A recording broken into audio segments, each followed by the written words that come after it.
देखल जाए तो बिहार के खास करके सीवान के सीट पर जनता दल यूनाइटेड के प्रत्याशी श्याम बहादुर जी हो सकते नहीं। लोकसभा के अगर टिकट मिल जाता जेडीयू की तरफ से, खैर बहुत सुंदर बात बा, कैंडिडेट भी वो चूँकि सर्वमान्य बने में कोनो दूर है नहीं कि हर आदमी जाने ला, थोड़ा सा मैंने मजाकिया रहे नहीं, लेकिन ओकरा बाद भी लेकिन एगो बड़ा सवाल ये उठाता कि फिर बीजेपी के लोग का समर्थन करिए, अगर अंदरूनी तौर पर घात हो जाता फिर वो का करें और श्याम बहादुर खेल खेलते रहे, हमारा औकात कहाँ खेल खेलेगा खिलावे के।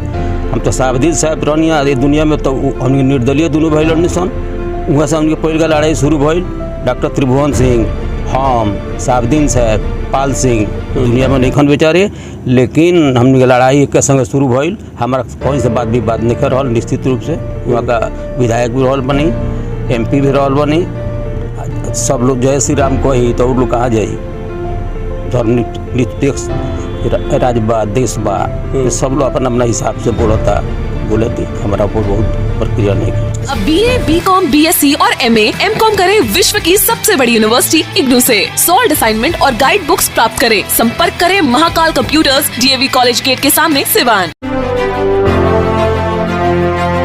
अपने नवजात शिशु का रखना है ध्यान तो ना हो ज्यादा परेशान।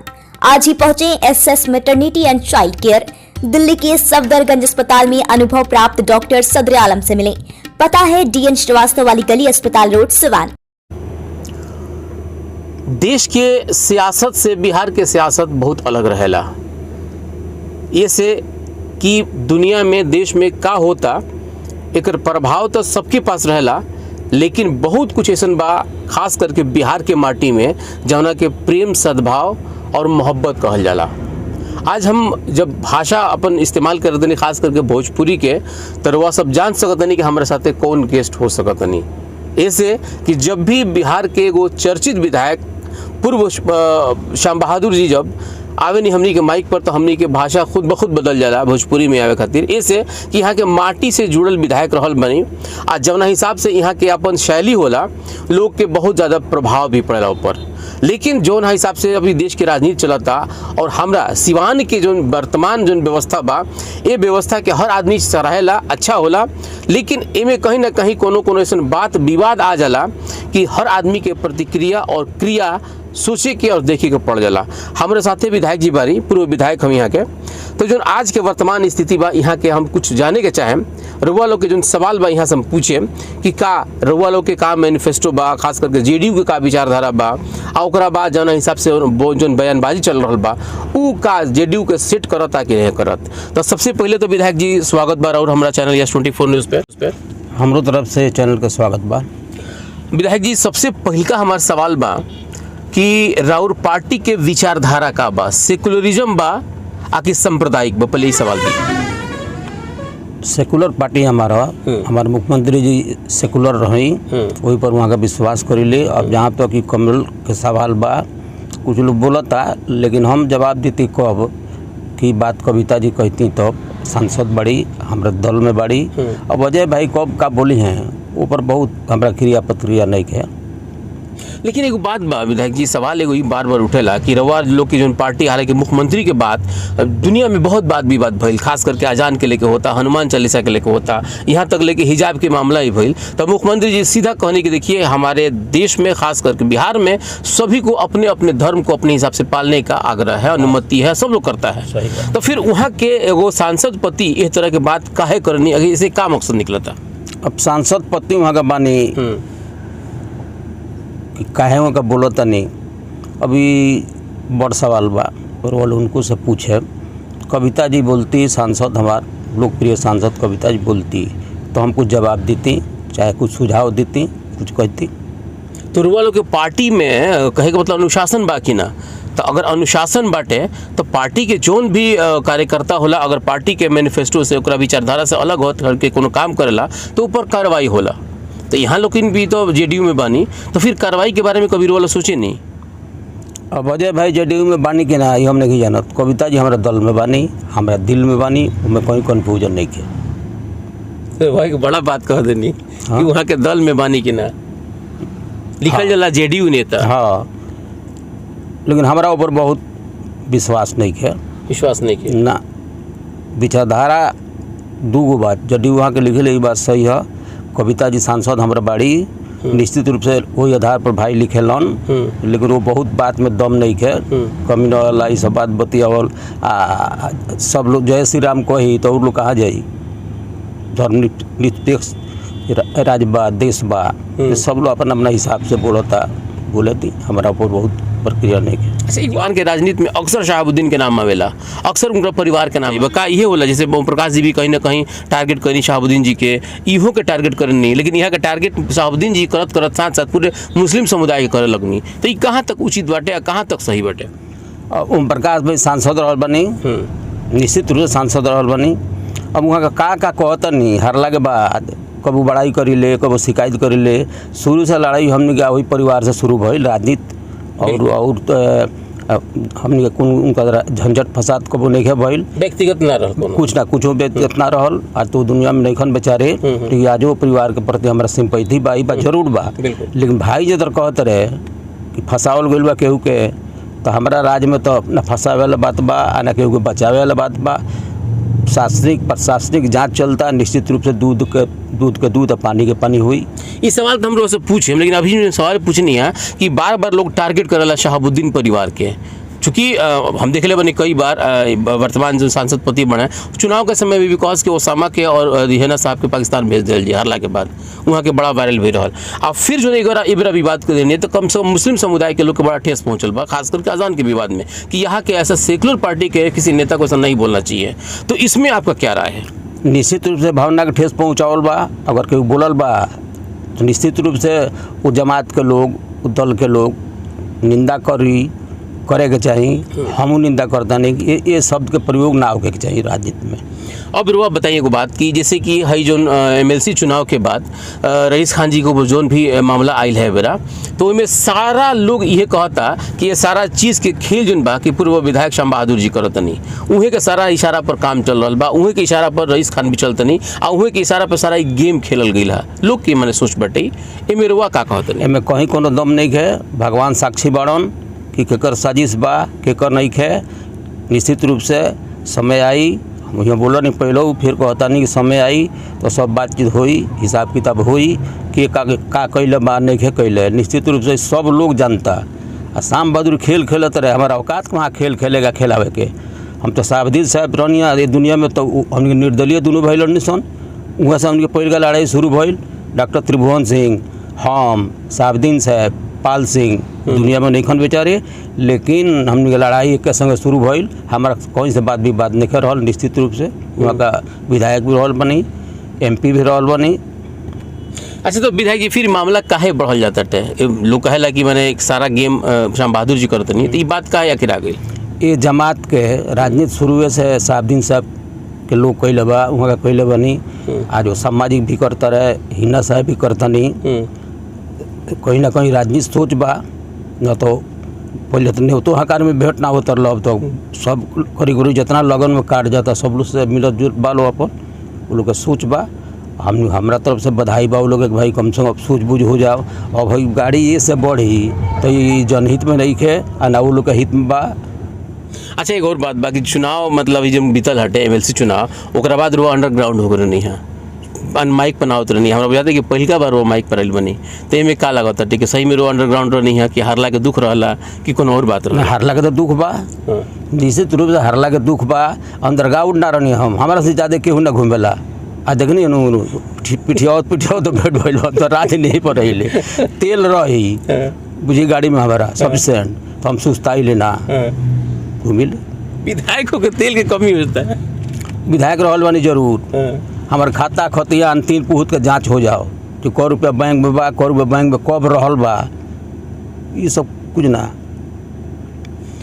अच्छा, गंभीर सवाल बा विधायक जी, जब इस सीट अभी चूँकि 2024 का चुनाव होता है, लोकसभा का चुनाव होता, अभी लगभग जो माहौल बनाने की कोशिश कर जाता, जैसे कभी हम जो अजान और हनुमान चालीसा वाला बात चलता, तो का एगो लिटमस टेस्ट हो रहा बा का अपन एगो प्रभाव देवे खातिर? एक लाभ केहू का ना मिली। निश्चित रूप से एक लाभ उठावे को सोचता तो ऐसा संभव नहीं है, बिहार में एकदम संभव नहीं है। जले हमारे मुख्यमंत्री नीतीश कुमार के हाथ में ताला चाबी रही तो ले केहू का न लही। एक और बात बताई, सिवान के जो सीट बा JDU के खाता में बटे, बहुत लोगों के दिमाग में ये बैठल बैठे कि आवे वाला समय में हो सकता है कि बीजेपी के पाला में चल जाओ, या फिर अगर जेडीयू के ही समझ में रहता तो क्रास लेवल पे वो लोग के पार्टी के का मजबूती बा, खास करके सिवान के सिचुएशन में रोल पर समझ लें बड़ा गंभीर विषय बैठे तो का ओ बेरा भी कविता जी ही कैंडिडेट हैं जेडीयू के, आकि लोग दबे जुबान से कहा था कि श्याम बहादुर जी भी लोकसभा के कैंडिडेट के चुनाव मतलब में लड़ सकता रहे जेडीयू के टिकट पर, कितना सच्चाई बा? सच्चाई है बा कि हम प्रयास करे मुख्यमंत्री से कहे कि हमरों के लड़ाई ऐसा सिवान में लड़े लायक नहीं खी, ऐसा के हमने लोग नहीं खे, हमने संगठन नहीं के, पार्टी के तो बढ़ले बा, अदर लोग भी कुछ बा 10-5% दूसरा दल के भी जो हमार समर्थक बा रही लौ धरी तो लड़े। अंदरूनी तौर पर लोग ये कह रहा बा कि श्याम बहादुर जी तो एगो स्वच्छ छवि कर बनी, जिससे वही बैंक बैलेंस के बात कह देनी है तो लोग भी जानता है कि अगर विधायक रह करके अगर बैंक में 1 करोड़ रुपये ना रहल 10 करोड़ ना रहल तो फिर बेकार हो गई, लेकिन रुआ अपना सभी कह देनी कि हमारे गाड़ी में तेल भी ना रहेला। तो ऐसा आदमी के नेतृत्व काहे नहीं पार्टी दे पाओ, चाहे कोनो पार्टी हो, जेडीयू नहीं बोले कोनो पार्टी, काहे वो लोग के दिया जाता जो खाली पेट भरे के चाहता अपन? पेट भरे को हम चल रहती बिल्कुल, तो वहाँ का रेल मंत्री रहल बनी हमारे साहब, कृषि मंत्री रहल बनी, भूतल परिवहन रहल बनी, वही में हम लूट ले दिक्कत ना, जितना नौकरी के हमारे लोग आवे है विधायक हमारा लड़का के नौकरी हो जाओ, भाई के नौकरी हो जाओ, तो गनी मुख्यमंत्री से मिल ली कि हमरों को लड़का पर नौकरी दे दी, तो तार लड़का नौकरी कर लायक हो गई बा। हम जी रेल मंत्रालय के बात है तो कहले छोड़ा नौकरी, तारा प्रति बहुत सोच ऊँचा बा हमार, अगर नौकरी ले संतुष्ट बढ़ा तो जब कह तब हो जाई। हम कहनी कि ना ठीक है कहते नहीं, तो ये सोच रहे हारला के बाद टिकट दिहल लड़ावल इतना मान हल सोच रहे तब इतना आगे बनी, हारला के बाद जो जीतल वगैरह अभी हम ठीक ठाक बनी। माइनॉरिटी बहुल इलाका में हमेशा वो नेता मने जो बड़न तुम चाहलन कि मैंने हम ऐसा काम करी ताकि बहुसंख्यक समाज पे अपन प्रभाव छोड़ी, ताकि मैं वही में हिंदू मुस्लिम कैल बनेला, और वह भी 2-3 बार नेतृत्व कैले बने, कभी हिंदू मुस्लिम नहीं के कैले और बाद भी वह जीत जाने, ई काहे मतलब? हम कहनी सब लोग से मिलजुल कर रही ले, काम पर विश्वास करी ले, काम करी ले, लोग में सट के प्रणाम करी ले, वो लाभ मिलेला हमारा। अब की तो थोड़ा सा बीजेपी के लोग से हम धोखा खा गए नहीं, बीजेपी के लोग मन से वोट हमारा के ना दिहल जात पात के नाम पर, जैसे कहीं कुछ विरोधी लोग बा, राजनीति में भी बा, उच्च पद पर भी बा, वैसा लोग कुछ हरावे खातिर प्रयास करी कि कैसे श्याम बहादुर हरी हैं, वही में थोड़ा सा गड़बड़ हो गई, हार गई नहीं चुनाव। तो लोकसभा के अगर टिकट मिल जाता जेडीयू की तरफ से, खैर बहुत सुंदर बात बा, कैंडिडेट भी वो तो आज चूँकि सर्वमान्य बने में कोनो दूर है नहीं कि हर आदमी जाने ला, थोड़ा सा मैंने मजाकिया रहे नहीं, लेकिन ओकरा बाद भी, लेकिन एक बड़ा सवाल ये उठाता कि फिर वो बीजेपी के लोग वहाँ का समर्थन करिए, अगर अंदरूनी तौर पे घात हो जाता फिर वह का करें मेरा ऐसे नहीं कि बीजेपी के लोग में भी 80% लोग हमारा बा गठबंधन के तौर पर, गठबंधन के हिसाब से कुछ नेता लोग बाद 2-4% 10% बानी जरा अपन नेतागिरी करे के बा, आगे के लड़े के बा, सोचे के बा, वैसा लोग विरोध करला, आम लोग हमार विरोध ना करेला। तो का मान के चलल जाए कि 2024 के देखल जाए तो बिहार के खास करके सिवान के सीट पर जनता दल यूनाइटेड के प्रत्याशी श्याम बहादुर जी हो सकते नहीं? हाँ पक्का ठोक के कहते नहीं एकदम लड़े चुनाव, हमार साहब लड़ाए तो लड़े, न तो जौन कहे तो करे। मैंने अभी भी आदेश के इंतजार बा? बिल्कुल बिल्कुल बिल्कुल, लेकिन लाइन में बानी, लाइन में बानी, एक मेरी इच्छा बा जो बुढ़ारी में लड़ लिया तो नहीं बुढ़ारी में लड़ ली तो फिर अब वो मेरा का हुई मामला, वो मेरा तो मान लेते नहीं कि एक तरफ बीजेपी के कैंडिडेट, दूसरा तरफ राजद के दिग्गज कैंडिडेट, ओकरा बाद तीसरा तरफ अरोवा है, तो ये मामला मेरवा अपन का ऐसा बताया ताकि सिवान के लोग के लागे कि ना श्याम बहादुर जी के एक बार कमान देवे के चाहिए? निश्चित रूप से दिग्गज लोग बा, हम तो दिग्गज से लड़ के मिले भाई नहीं, बिल्कुल तो हमारा आदत बा मारामारी करे के लूर नहीं खे, गारागारी करे के लूर नहीं खे, लेकिन वोट मांगे के लूर जरूर बा, प्रणाम करे के लूर जरूर बा, सलाम वालेकुम सलाम कहे के जरूर बा, हम सब लोग में मिल कर रही। रईस खान जी के प्रति अब का सोच बा, चूँकि बहुत प्रयास करनी, पार्टी में होकर ना जा पानी, जीतला के बाद भी हालांकि वोट अच्छा करनी, कंटेस्ट भी रहल बहुत बढ़िया रहल, अभी का आखिर उम्मीद जनता की पार्टी में जाइन के ना जियन? पार्टी में एकदम जाए के बा, पार्टी में जाए के भाई तैयार बढ़न, पहले ही तो तैयार बढ़न। अब चुनाव में माहौल में थोड़ा सा घटना दुर्घटना घट गई बा, पर थोड़ा सा विचार होता, प्रस्ताव हमार गइल बा, प्रस्ताव हमार फिर जाई, या हम चाहे कि भाई हमरा में मिलस ठीक रही। वहाँ के भी कहते नहीं कि लोकसभा के चुनाव लड़े, हैं वहाँ के भी कहले कि लोकसभा के चुनाव लड़े। ऐसा वहाँ के कहीं नहीं कहले, अगर कहू बनी तो मान ली अनफिट बनी तो फिट बढ़ी हैं तो वो लड़ दी हैं, दोनों एक बात बा। यानी कि वो लोग कंप्रोमाइज कर लो। पक्का हैं? पक्का।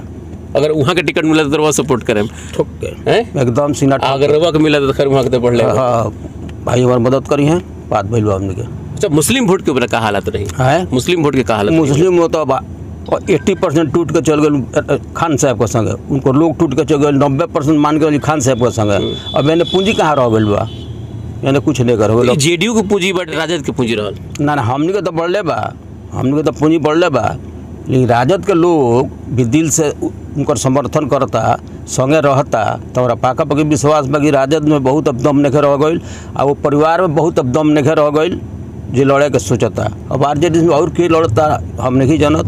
अगर हिना साहब चुनाव लड़ी हैं तो उनके से चुनाव लड़ी हैं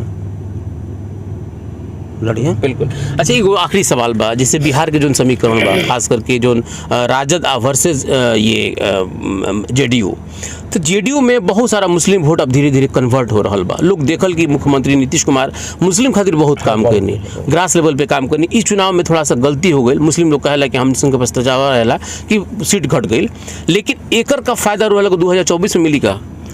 एकदम मिली, एकदम मिली।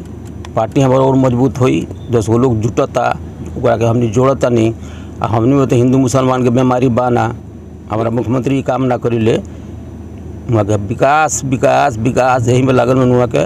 अब निश्चित रूप से बिहार कहाँ रहे आज कहाँ बा तो देखे के मिलता। बिल्कुल। सिवान के लोग को का संदेश दें, खास करके जो विवादित बयान है? सिवान के लोग कहे कि अगर कोई विवादित बयान देता, ऊपर तकला झगड़ा की जरूरत नहीं है, बहुत ज़्यादा ऊपर एक्शन रिएक्शन ना होके चाहिए, उनका उतने सूझबूझ बा बोलते रहे, उनका ना बोले के चाहिए, हम निंदा करते नहीं। बिल्कुल, वो लोग साफ सुननी है बात के, लेकिन ये सब इंटरव्यू में एगो बड़ा सवाल उभर के आ गई, एगो बड़ा फिगर उभर के आ गई 2024 के, कि जे लोग भी मुंह पिजैले बा कि अब हमारा चुनाव में उतरे के बाद पार्टी हमरा के टिकट दी, इस सारा चीज़ के जो बाकी विधायक जी लिप पोत के तैयार कर देनी है, कह देनी कि आवे वाला समय में बिहार खातिर, खास करके सिवान खातिर एगो नया चेहरा मिल सकता। अगर वो चेहरा श्याम बहादुर होयन तो शायद कि में केहू के कोनो आश्चर्य होला बात नहीं के। ऐसे कि हमारे मुख्यमंत्री जी अभी भी और कभी भी सेकुलरिज्म से कभी समझौता ना करें। अब ये देखे के बा कि जोन पिच बैठावल जाता, खास करके पॉलिटिक्स में और सिवान के सियासत में, जिस तरह से अगर मामला बनावल जाता एक तरफ जाए खातिर, वो मामला में कहीं ना कहीं श्याम बहादुर जी एगो पासा फेंक देनी। अब ये पासा के आवे वाला समय में कितना असर होता और वह सब देखते रही। S24 news. बहुत बहुत धन्यवाद।